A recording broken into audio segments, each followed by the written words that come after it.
வணக்கம். நாங்கள் இன்னைக்கு வந்து கித்திரி அம்மாள் ஆதரவற்றோர் முதியோர்களுக்கு வந்திருக்கோம். பார்த்தீங்கன்னா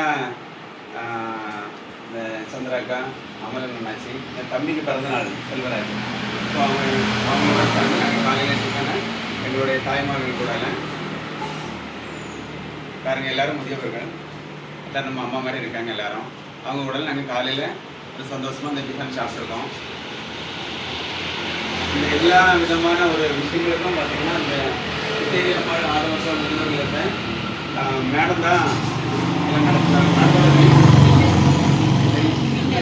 விண்ணரசி சூப்பர்ங்க மேடம் தான் இதெல்லாம் நடத்திட்டு இருக்காங்க. ஸோ தெரியும், நீங்கள் உங்கள் வீட்டில் ஒரு வயசானவங்க இருந்தாலே அவங்களுக்கு சாப்பாடு கொடுக்கணும், அவங்கள கழுவி அவங்கள ட்ரெஸ் போட்டு வைக்கணும், எவ்வளோ கஷ்டப்படும் நம்ம வீட்டிலலாம். ஸோ இவ்வளோ வரையும் அவங்க தான் பராமரிச்சுட்டு வராங்க. கண்டிப்பாக அந்த மாதாமா இவங்களுக்கு ரொம்ப ஆசீர்வாதத்தை கொடுக்கட்டும். இன்னும் டெய்லி அவங்க வந்து இயலாதவங்களுக்காண்டியும் பாதிக்கப்பட்டவங்களுக்காண்டியும் அவங்க ஹெல்ப் பண்ணுறாங்க. அவங்களுடைய கருத்தை வந்து நம்ம எல்லாரும் சேர்ந்து கொஞ்சம் வலுப்படுத்தணும். அதனால் நிறைய பேருக்கு வந்து செஞ்சுக்கணும், உங்களோட உதவிகள் போய் சென்றடையணும். பார்த்திங்கன்னா இந்த உலகத்தில் எல்லாருமே பணத்தை தேடுறதுக்கு தான் ஓடிக்கிட்டே இருக்கோம்.